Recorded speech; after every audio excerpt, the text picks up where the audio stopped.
রাজধানীর ফার্মগেটে the Dhaka mercantile cooperative ব্যাংকের গোডাউনে লাগা আগুন এখনও পুরোপুরি নিয়ন্ত্রণে আসেনি। ফায়ার সার্ভিস জানিয়েছে সকাল ৯টায় মানসী প্লাজা নামে একটি ভবনের বেসমেন্টে ওই আগুন লাগে। খবর পেয়ে ফায়ার সার্ভিসের ৫টি ইউনিট ঘটনাস্থলে যায়। তবে পর্যাপ্ত ভেন্টিলেশন ব্যবস্থা না থাকাও সরু রাস্তার কারণে ভেতরে ঢুকে আগুন নেভাতে বেগ পেতে হয় তাদের। তবে কী পরিমাণ ক্ষয়ক্ষতি হয়েছে তা এখনও জানা যায়নি।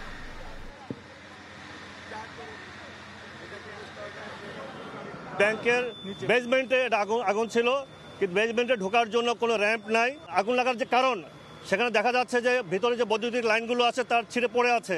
যতটুকু ধারণা করতে পারছি যে বৈদ্যুতিক হয়তো গোলযোগের কারণে আগুনের সূত্রপাত হতে পারে। তবে কী পরিমাণ ক্ষতি হয়েছে সেটা এই মুহূর্তে বলা সম্ভব হচ্ছে না। তবে আমরা আগুনের মোটামুটি এখন প্রায় নিয়ন্ত্রণে চলে আসছে আর কি। এখনো পুরোপুরি নিয়ন্ত্রণ দিচ্ছি না। কোনো হতাহতের কোনো সংবাদ আমাদের কাছে আসে নাই। এ ঘটনার সবশেষ জানাতে রাজধানীর ফার্মগেটে আছেন সহকর্মী উম্মে হানি। আমরা সরাসরি যাচ্ছি তার কাছে।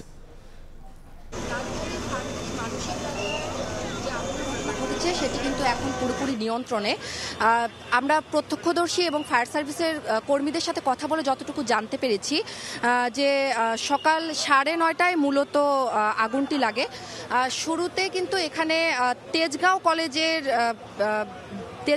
বিএনসিসির ৫০ জন কর্মী শুরুতে আসে, যারা প্রাথমিকভাবে আগুন নিয়ন্ত্রণের চেষ্টা করতে থাকে এবং এরপরে কিন্তু ফায়ার সার্ভিসের প্রথম টিমটি এখানে এসে পৌঁছায়। আমরা যদি এখন এখানে একটু দেখি তাহলে ঠিক মানসী প্লাজার সামনের যে অংশটি, বেসমেন্টে যাওয়ার আগের যে সামনের অংশটি, সেখানে হচ্ছে ড্রিল মেশিন দিয়ে গর্ত করার চেষ্টা করছে। কারণ আগুন নিয়ন্ত্রণে আসলেও ভিতরে প্রচণ্ড ধোঁয়া এবং তাপ বেড়ে যাওয়ায় ফায়ার সার্ভিস কর্মীরা কিন্তু ভিতরে ঢুকতে পারছে না।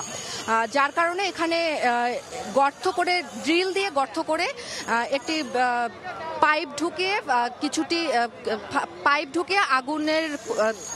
ঢুকিয়ে ধোঁয়া বের করে তারা ভিতরে যাওয়ার চেষ্টা করবেন, তারা প্রাথমিকভাবে আমাদেরকে বলেছেন।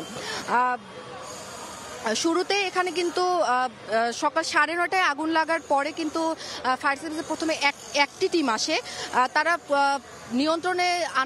আগুন নিয়ন্ত্রণে আনার চেষ্টা করলেও প্রচণ্ড ধোঁয়া থাকার কারণে কিন্তু তারা শুরুতে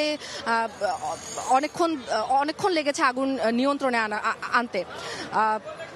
আমরা এখানে ফায়ার সার্ভিস কর্মীদের সাথে কথা বলেছি। তারা বলছেন যে মানসী প্লাজার ঢাকা মার্কেন্টাইল কোঅপারেটিভ ব্যাংকের যে গোডাউন রয়েছে সেটিতে মূলত আগুন লেগেছে। তারা প্রাথমিকভাবে আমাদেরকে যেটি জানিয়েছিলেন যে বিদ্যুতের শর্ট সার্কিট থাকার কারণে আসলে মূলত আগুনটি লেগেছে এবং আমরা এখন পর্যন্ত কিন্তু কোনো হতাহতের কোনো খবর পাইনি। এবং ফায়ার সার্ভিসের কর্মীরা বলছেন যে ঠিক ভিতরে গেলে তারা জানতে পারবেন যে আসলে কত ক্ষয়ক্ষতি কতটুকু হয়েছে। ফার্মগেট থেকে এই ছিল আমার কাছে সর্বশেষ। আগুন লাগার ঘটনার সবশেষ নিয়ে আমরা সরাসরি ছিলাম ফার্মগেট এলাকায়।